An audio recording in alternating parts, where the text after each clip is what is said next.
우시아의 손자요 요담의 아들인 유다의 아하스 왕 때에 아람의 르신 왕과 르말리아의 아들 이스라엘의 베가 왕이 올라와서 예루살렘을 쳤으나 능히 이기지 못하니라.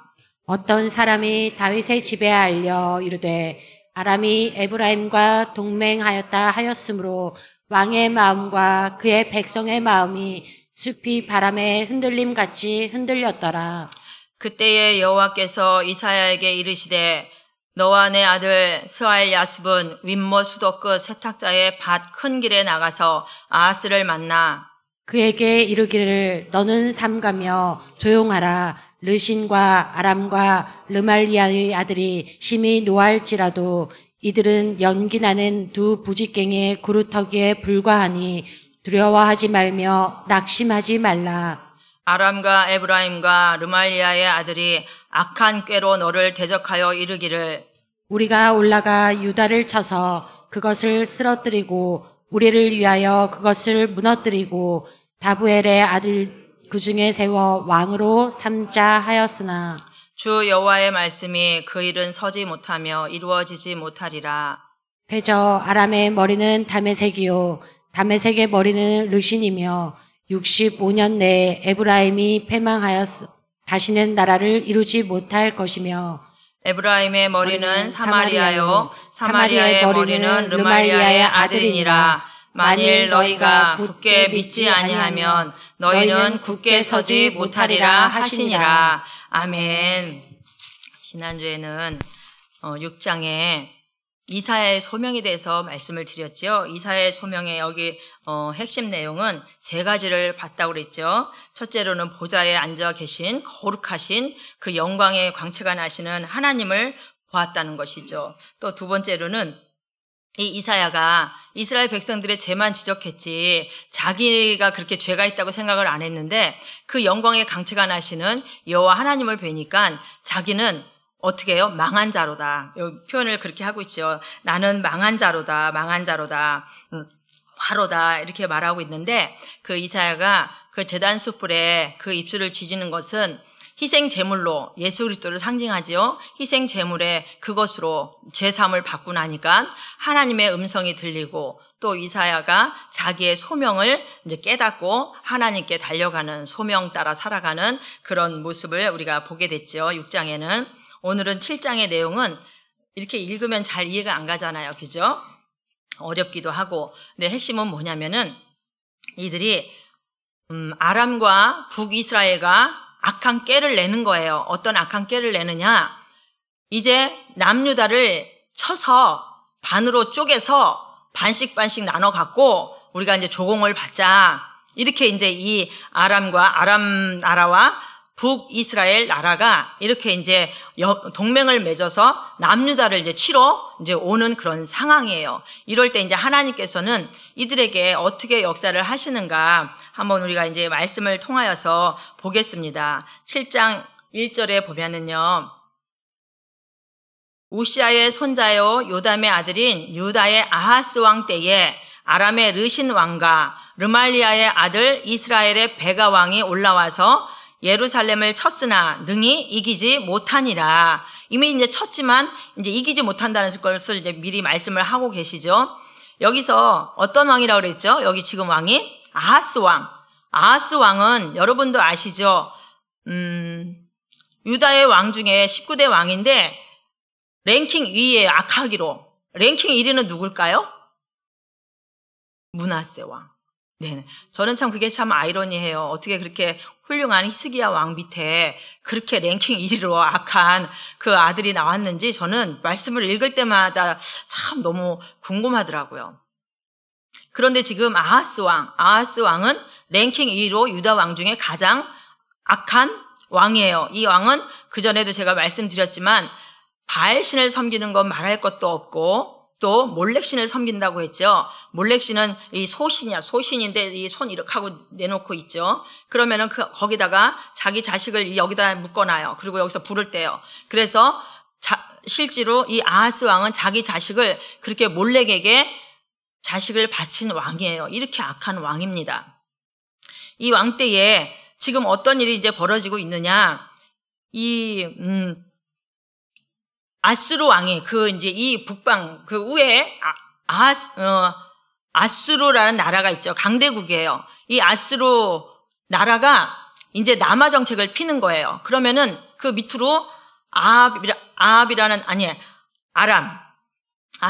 나라가 있고, 그 다음에 그 밑에가 북이스라엘, 그 다음에 남유다, 그 다음에 애굽, 그 다음에 이제는 그 아프리카 이런 쪽으로 이제 이렇게 남하 정책을 펴서 이제 내려오고 있는 거예요. 그러니까 이제 이 아람이랑 북이스라엘은 그 위에 아수르가 얼마나 강대국이니까 두렵겠어요. 이제 맨날 싸우다가 안 되겠다. 우리 동맹을 맺자. 그 아람 나라랑 그 밑에 누구? 북이스라엘이랑 야, 너네 남유다도 위험하잖아. 우리 셋이 동맹을 맺자. 이렇게 이제 말하는 거예요. 그랬는데 이제 이 남유다는 일로 동맹을 맺기도 좀 불안하고, 나라는 지금 이 사람들의 어떤 상황이냐면, 반은 애굽을 의지하고, 반은 아수르를 의지하는 그런 상태예요. 그러니까는 반반이 지금 나눠져 있잖아요. 뜨뜻미지근한 이런 상태인데, 지금 이 아람이란 나라와 북이스라엘이랑 우리 동맹을 맺자. 그래서 우리가 저 아수르를 동맹 맺으면 능히 저 아수르를 무너뜨리러 있을 것 같다. 그랬더니 이제 이 남유다는 약간 불안하니까 이제 동맹을 안 하는 거예요. 그리고 이제 차라리 그냥 아수르에 가서 이제 붙은 거예요. 그랬더니 지금 아람이란 나라와 북이스라엘이 뭐야 저거? 저 배신자 아니야? 그러면 우리 둘이 연맹해서 동맹 맺어갖고 저 남유다 먼저 치자. 그리고 이제 이 아람이랑 북이스라엘이, 그래도 북이스라엘은 남유다로 치면은 갈라졌지만 형제국이잖아요. 그럼에도 불구하고 또 하나님을 아는 북이스라엘 아니에요? 그런데도 불구하고 이 지금 아람이랑 둘이 이 배신한 이 남유다를 쳐들어오는 거예요. 그러면서 여기서 아하스 왕 때 아람의 왕은 르신이고 북이스라엘의 왕의 이름은 베가예요. 베가. 그 예루살렘을 쳤으나 능히 이기지 못하니라 이랬죠. 2절에 한번 보겠습니다.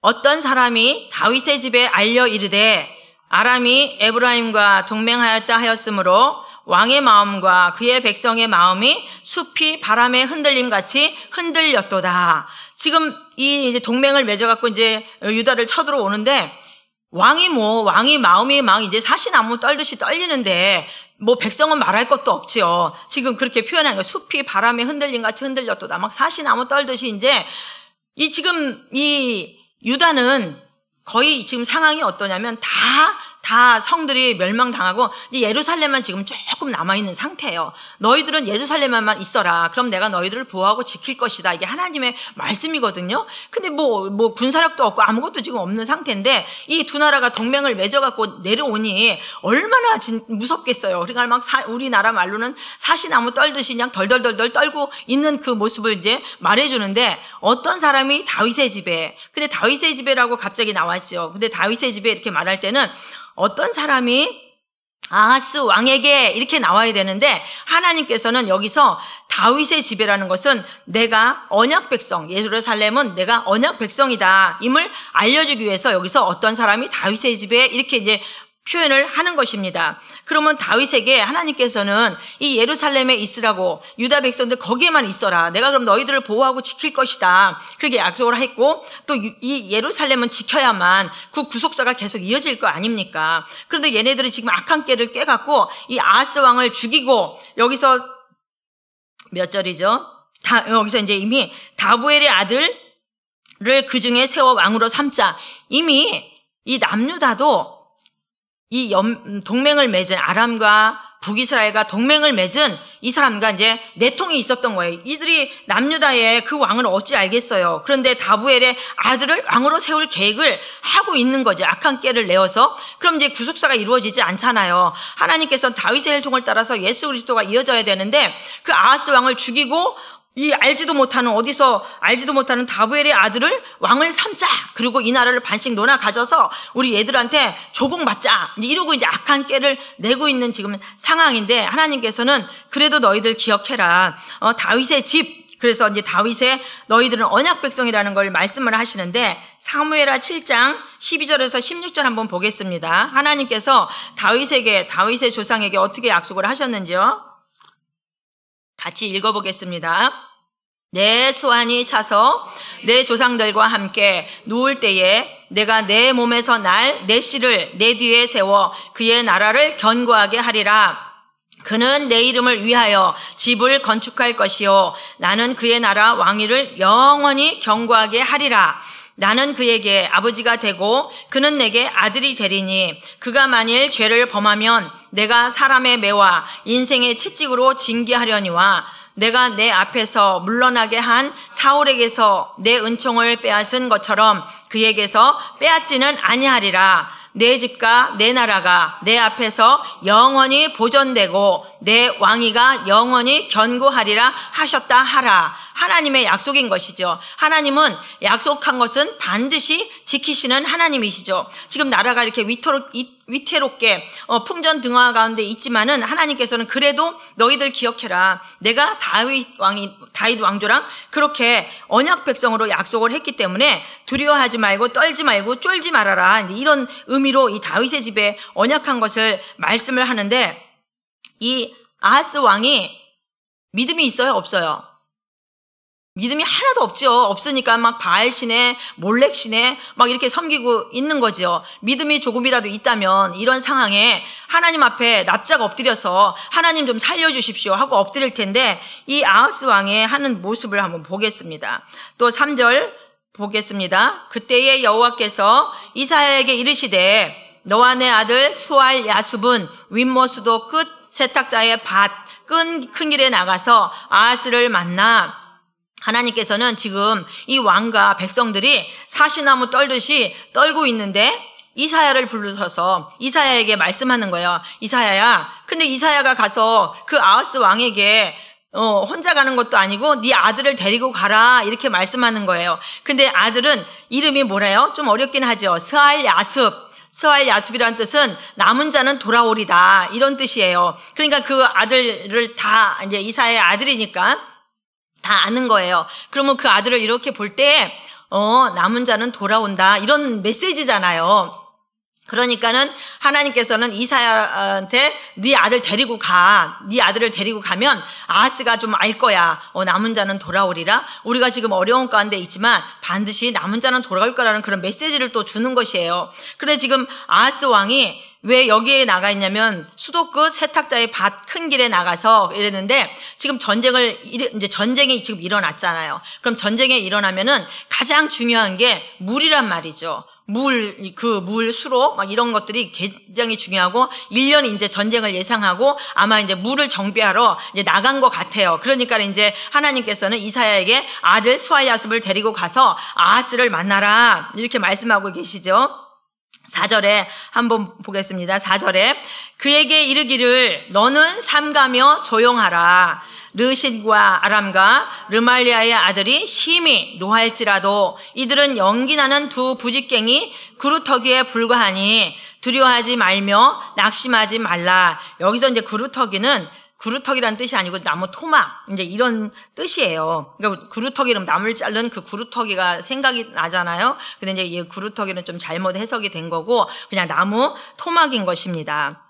여기서 너는 삼가며 조용하라 이렇게 말씀하고 있잖아요. 이것은 너 언약의 말씀, 아까 언약 말씀 말했잖아요. 다윗의 가문에 언약의 말씀을 끝까지 붙들고 지키고 의지하라 이런 뜻이. 아무리 아람 왕 르신 또 북이스라엘 베가가 막 지금 이제 남유다가 막 반역이 아니라 배신했잖아요. 같이 동맹 맺어갖고 아수를 좀 같이 쳐들어가자 했더니 배신을 때리니까 지금 이제 화가 나갖고 두 나라가 이제 연맹을 맺고서 이제 쫓아와서 전쟁을 지금 일으키니까 얼마나 겁이 나요. 무섭잖아요. 그런데도 이런 상황에서도 하나님은 또 은혜를 베푸시는 거죠. 너 아하스 왕, 너 두려워하지 말아라. 쫄지 말아라. 하나님은 이제 이렇게 지켜보고 있는 거죠. 아무리 인간이 악한 길을 꿰다 할지라도 그것을 보고 계시는 하나님, 인간이 아무리 계획을 세운다 할지라도 그것을 이루시는 건 누구예요? 하나님이시잖아요. 그러니까 여기서 표현하는 거예요. 너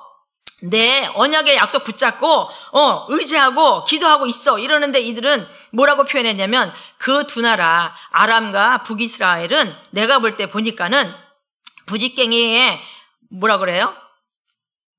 네네, 연기 나는 두 부직갱이라는 거죠. 여러분 장작을 막 태우는데 장작을 하나 뺐어요. 뺐는데 막 거기에 불이 활활활 타올라. 그리고 막 위협하면 되게 위협적이겠죠. 그쵸?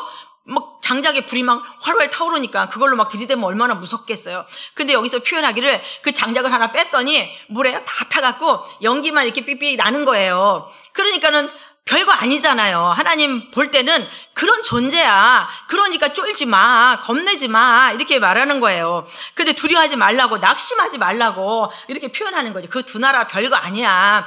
연기밖에 안 나는 그런 나무 토막밖에 안 돼. 그렇게 말하고 계시는 겁니다. 5절에 보겠습니다. 아람과 에브라임과 르말리아의 아들이 악한 꾀로 너를 대적하여 이르기를. 여기서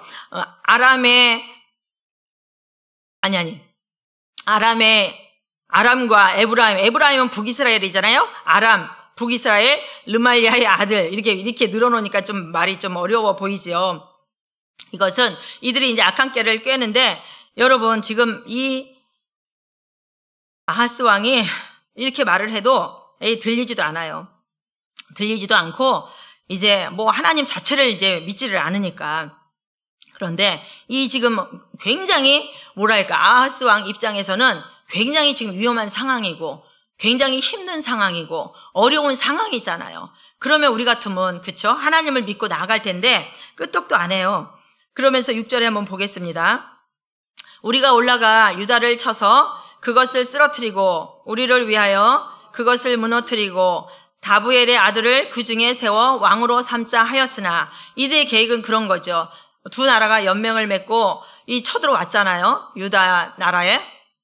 그러면서 야 우리 이제 그러니까 미리 이제 그 유다도 내통하는 자가 있었던 것이죠. 그러니까 이 아하스 왕을 죽여버리고 우리 다부엘의 아들 중에 하나 세우자. 그리고 이제 이들이 이제 악한 꾀를 놓고 계획을 하는 것이죠. 그러면서 여기서 그들을 쳐서 그것을 쓰러뜨리고 무너뜨리고 이것은 반쪽에다 나누다 이제 이런 뜻이 이제 들어가 있는 거예요. 그러면서 이들이 야 너희들이 지금 이 나라 예루살렘이 구속사를 이루어야 되는데 뭐라고? 아하스를 죽이고 다부엘의 아들을 세워? 그러면 이제 구속사가 완전히 무너지게 되는 거잖아요. 하나님이 볼 때 그것은 용납이 될 수 없는 상황인 것이죠. 그런데 여러분 우리에도 이 아하스 왕에 닥친 이 고난과 어려움이 우리 인생이라고 왜 안 오겠어요 여러분, 그쵸? 우리 인생의 문제에 건강의 문제가 올 수도 있고 또 물질의 문제가 올 수도 있고 자식의 문제가 올 수도 있고 그쵸? 그런데 우리는 지금 하나님께서는 하나님을 믿는 백성들은 지금 아하스 왕에게 말한 것처럼 똑같은 시대만 다를 뿐이지 우리도 믿는 하나님의 자녀로서 이런 문제가 얼마든지 올 수 있다는 것이죠. 그런데 하나님을 믿는 믿음은 그 문제가 작게 보일 줄로 믿습니다. 그런데 하나님을 믿는 믿음이 없어. 그러니까 아하스 왕처럼 어떤 어려움이 오고 물질의 문제가 오고 건강의 문제가 오고 자식의 문제가 오면 사시나무 떨듯이 막 떤다는 거예요. 이건 누가 주는 거예요? 두려움이라는 거죠. 우리 마음 가운데 두려움은 사단이 주는 것이라는 것이죠. 그런데 우리가 하나님을 믿는 믿음이 크면 그 문제는 사실 별거 아니고 작은 것이라는 거죠. 지금 아하스 왕도 하나님을 의지하면 이 문제가 결코 작은 문제일 텐데 믿음이 없잖아요. 믿음이 없으니까 백성들과 함께 사시나무 떨듯이 떨고 있어요. 그런데도 하나님께서는 그 백성들을 국률이 여기셔서 하나님이 메시지를 지금 이사야를 통해서 주는 거예요. 그것들 별거 아니야. 그냥 나무 토막에 연기 다 타고 남은 그 부직갱이밖에 아무것도 아니야. 이렇게 말하는데도 이 아하스 왕에게는 절대로 그 말씀이 들리지 않겠죠. 또 7절에 보겠습니다. 주 여호와의 말씀이 그 일은 서지 못하며 이루어지지 못하리라. 절대로 그들이 그 꾀를 냈지만 그 꾀대로 이루어지지 않을 거라는 것이죠. 그런데 이런 상황과 또 같은 상황이에요. 히스기야 왕도 똑같이 이 아수르에서 쳐들어오는 그런 상황이 벌어지는 것이죠. 그런데 이 히스기야 왕은 처음에는 그래도 인간적인 것으로 반응을 하긴 했어요. 그런데 나중에는 어떻게 반응했냐? 아하스 왕 사네립이 편지를 보냈잖아요. 그랬더니 이 히스기야 왕이 얼마나 두렵겠어요. 뭐 나라라고 이제 유다도 다 이제 성도 다 멸망됐고 예루살렘에 이제 조금 남아있는 상태인데 그 강대국이 쳐들어오면 두렵지 않을 사람이 어디 있겠어요. 그런데 히스기야 왕은 하나님을 믿는 왕이라는 거죠. 그러면서 그 사네립이 보낸 편지를 가지고 성전에 가서 펴서 하나님, 눈이 있으면 좀 보세요. 귀가 있으면 듣고 계시죠?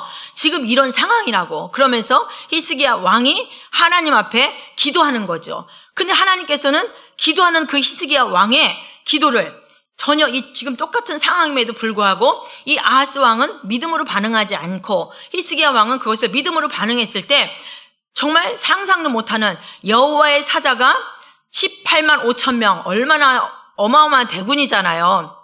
18만 5천 명을 그 다음날 눈을 뜨고 보니까 뭐가 돼 있어요? 송장이 다 돼 있는 것이에요. 여러분, 이 말씀을 통하여서 우리도 믿음의 눈을 키워야 됩니다. 어떤 상황이 왔을 때 믿음의 눈으로 볼 줄 알아야 합니다. 아멘. 8절에 봅시다. 대저 아람의 머리는 다메섹이요 다메섹의 머리는 느신이며 65년 내에 에브라임이 패망하여 다시는 나라를 이루지 못할 것이며, 여기서 아람의 머리는 다메섹이요, 여기 수도를 말하는 거예요. 아람의 수도는 다메섹이고 그런 뜻이고, 또 여기서 다메섹의 머리는 르신이며, 여기 아람의 왕의 이름이 르신이잖아요. 그런데 이 르신이며 65년 내에 에브라임이 패망하며, 에브라임은 북이스라엘이죠. 북이스라엘이 65년 내에 패망한대요. 근데 완전히 패망하는 것은 아니고 722년에 북이스라엘이 망하잖아요. 근데 이 65년은 이 아수르가 참 잔인해요. 아수르가 그 북이스라엘에 남은 이제 점령했잖아요. 점령하고 이 포로국 나라에다가 그냥 막 이렇게 혼혈 정책을 쓰는 거예요. 그래서 이제 거기에다가 이제 자기네들이 포로로 데리고 온 막 그런 사람들을 북이스라엘에다가 이제 갔다가 이제 그냥 섞어서 결혼하는 거죠. 그러니까 이제 막 아기가 태어났는데 막 파란 눈도 태어나고 막 이렇게 막 혼혈이 된 거예요. 그러니까 이제 남유다에서는 그 사마리아, 그러니까 북이스라엘인 거죠. 북이스라엘을 완전 무슨 취급했다고 했죠? 개 취급한 거예요. 그것이 그 아수르 왕이 그 포로국의 그런 이렇게 그러니까 정신도 말살시키고 모든 그 혈통들을 말살시키고 그런 정책을 써서 결국은 사마리아가 그렇게 이제 남유다는 그 사마리아는 그렇게 되고 싶어 된 게 아니잖아요. 전쟁에서 졌으니까 포로국이니까 그 강대국에서 하라는 대로 시키는 대로 할 수밖에 없는 거죠. 그러니까 이제 이게 막 인종이 섞여 버리니까는 이제 혈통이 그 하나님의 혈통이 아니라 그냥 이제 막 혼혈되고 섞여져 있으니까 이제 남유다는 아예 상대를 안 하고 사마리아 사람들을 개라고 표현하고 이렇게 됐죠. 근데 이제 이 65년 이때가 완전히 망한 때가 아니라 그렇게 이제 혼혈 정책으로 막 그 북이스라엘을 완전히 이제 그러니까 인종의 혈통을 완전히 없애버리는 그런 정책을 65년에 이제 쓴 거예요. 아예 망한 건 아니고 아직 망하지는 않은 상태인 거죠. 9절에 보겠습니다. 에브라임의 머리는 사마리아요. 그러니까 북이스라엘이잖아요. 에브라임이 그 북이스라엘의 수도는 뭐예요? 사마리아요. 사마리아의 머리는 르말리아의 아들이니라. 만일 너희가 굳게 믿지 아니하면 너희는 굳게 서지 못하리라 하시니라. 그러니까 아하스 왕에게 말하는 거죠. 너희들이 내 말대로 굳게 서지 못하면 너희 또한 굳게 서지 못할 것이라. 이렇게 말씀을 하고 계십니다. 우리가 하나님 말씀 앞에 굳게 서지 아니하면, 굳게 믿지 아니하면 너희 또한 굳게 서지 못하리라고 말씀을 하시는데, 하나님께서 여기서 유다의 머리는 이제 그 표현을 해주는 거예요. 유다의 머리는 예루살렘이요, 예루살렘의 머리는 누구냐? 하나님이라는 거죠.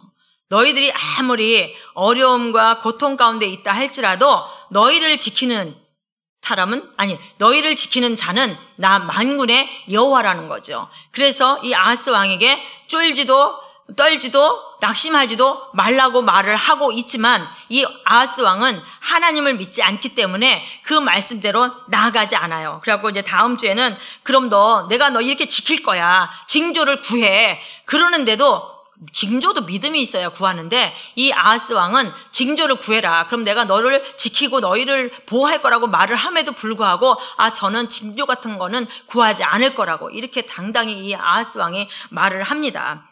그게 이제 다음 주 얘기인데 오늘의 이제 말씀을 통하여서 여러분 하나님께서는 우리에게 이 말씀을 통해서 무엇을 말씀하시냐? 하나님께서는 반드시 하나님의 백성들은 지키신다는 것입니다. 그런데 내가 하나님께서 믿음으로 말을 했을 때 그 믿음의 말을 믿음의 반응을 보여야 되는 거죠. 그런데 이 아하스 왕은 믿음의 반응을 보이는 것이 아니라 믿음 없는 반응을 보이는 것이죠. 오늘날도 마찬가지입니다. 오늘날도 하나님께서 내가 너희를 지킬 거야. 너희를 보호할 거야. 그럼 그 말씀을 붙들고 나가야 되는데 우리 삶 속에 어려움이 오고 물질의 문제가 오고 건강의 문제가 오고 자녀의 문제가 오면 우리는 믿음으로 반응하는 것이 아니라 걱정, 근심, 염려 그것을 이제 막 담는 거예요.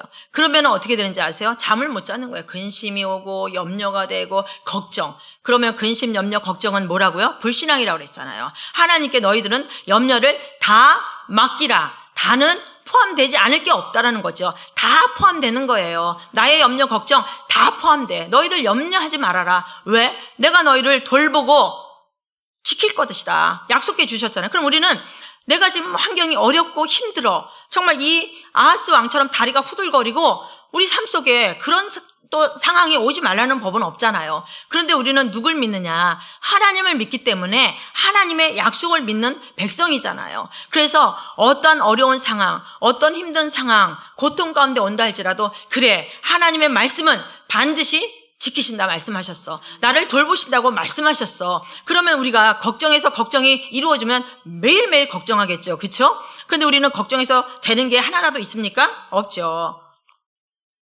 내일 일은 내일 염려할 것이요. 내일이가 걱정하라는 거죠. 우리는 내일 살지도 모르잖아요. 오늘 살아있음에 감사. 내일은 또 내일에 맡기는 거야. 눈 뜨면 오늘이 또 오는 거예요. 그러니까 내일 모레까지 막 걱정하고 살아요. 근데 하나님께서는 걱정, 염려를 뭐래요? 다 주님께 맡기라는 것이죠. 아멘. 다니엘서 11장 32절에 보면요. 이 말씀에 오직 자기의 하나님을 아는 백성은 강하여 용맹을 떨치리라. 이 말씀은 뭐냐면요. 하나님께서 하나님을 아는 백성, 우리가 하나님을 아는 백성이잖아요. 그러면 어떠한 상황이 온다 할지라도 강하여 용맹을 떨치리라는 것은 어떤 상황이 온다 할지라도 내가 흔들리지 않는다라는 것이에요. 흔들리지 아니하고 오직 하나님만 붙잡고 용맹을 떨친다는 것은 그 어려운 환경, 그 힘든 환경을 돌파하는 믿음이 있다는 것이에요. 여러분, 우리가 믿음이 있다는 것을 언제 보여줄 수 있어요? 평상시에는 그냥 다 같이 믿음이 있는 것 같아요. 그런데 우리에게 위기가 닥쳤을 때 그때가 위기 속에 빛나는 것이 내 믿음이라는 것이죠. 위기가 왔을 때 그 사람이 하나님을 붙드냐 아니면은 그냥 세상을 붙드느냐, 이것이 나의 믿음의 현 주소라는 거죠. 근데 오늘 하나님께서는 이 말씀을 통하여서 아하스 이 왕을 통하여서 이렇게 어렵고 고통 가운데 정말 사시나무 떨듯이 그런 위기가 온다 할지라도 우리는 어떤 이 다니엘의 말씀처럼 하나님을 아는 백성은 강하여 용맹을 떨치리라. 하나님을 그 환경, 그 어려운 환경을 내가 돌파하는 것이 아니라 내 안에 주신 그 믿음으로 그 환경을 돌파할 수 있는 믿음을 하나님께서는 주신다는 것이죠. 여러분도 이 말씀을 붙드시길 바라겠습니다. 다니엘서 11장 32절 오직 자기의 하나님을 아는 백성은 강하여 용맹을 떨치리라. 이 말씀 주신 거예요. 그러니까 우리가 살면서 이 어려운 환경, 힘든 환경이 온다 할지라도 떨지 말고 흔들리지 말고 그것을 돌파할 수 있는 하나님 믿음을 주시옵소서. 그러면 하나님께서 반드시 우리 환경을 이길 수 있는 환경을 주시고 돌파할 수 있는 믿음을 주실 줄로 믿습니다. 그래서 오늘 이 말씀을 통하여서 붙잡을 것은 하나님이 말씀하셨을 때 우리는 불신앙으로 반응하는 것이 아니라 믿음으로 반응하는 여러분들이 되기를 원합니다. 그래서 하나님이 기뻐 쓰시는 여러분들, 또 하나님의 사명을 깨닫고 하나님의 사명 따라 나아가는 여러분들이 다 되시기를 바라겠습니다. 아멘. 기도하시겠습니다. 우리 이 시간에 잠깐 이 말씀을 듣고 깨닫는 이 말씀으로 하나님, 나는 정말 어떠한 환경이, 어떠한 어려움, 어떤 고난, 그런 것들이 왔을 때 정말 하나님을 의지하고 하나님께 나아가는 자인가, 아니면 사시나무 떨듯이 걱정, 근심으로 눌림을 받고 사는 것인가. 하나님, 내 모습을 한번 보게 하시고, 하나님 오늘 말씀하신 것처럼 주님만 붙들고 가겠습니다, 하나님의 언약을 붙들고 가겠습니다 하고 우리 통성으로 주여 3번 부르시고 잠깐 기도하겠습니다. 주여, 주여,